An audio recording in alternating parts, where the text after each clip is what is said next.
आज के वीडियो में हम एक्सप्लोर कर रहे हैं एक ऐसी जगह जो टेस्ट और ट्रेडिशन दोनों का परफेक्ट मिक्स है।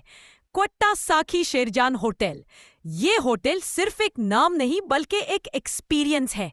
सुबह की पहली रोशनी के साथ जब चूल्हा जलता है, दूध चाय की खुशबू हवा में घूमती है और गरम पराठा तवा से उठकर प्लेट में आता है, तो लगता है जैसे क्वेट्टा का असली मजा यही मिलता है। ओनर एहसानुल्लाह का कहना है कि हमारा काम सिर्फ खाना बनाना नहीं, खुशी बांटना है। उनका ईमान है कि हर गाहक उनके लिए मेहमान नहीं, फैमिली है।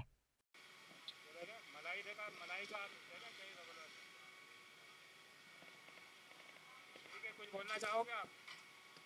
बताओ चाय के बारे में, कौन सी पत्ती इस्तेमाल हो रही है? हाँ, राजस्थान की अच्छी पत्ती इस्तेमाल करते हैं, ऐसा नहीं कि पुरानी पत्ती इस्तेमाल करते हैं। भाई ये भाई शुक्रिया दिया, इसकी चाय पियेंगे फिर हम इसके कमेंट्स देंगे।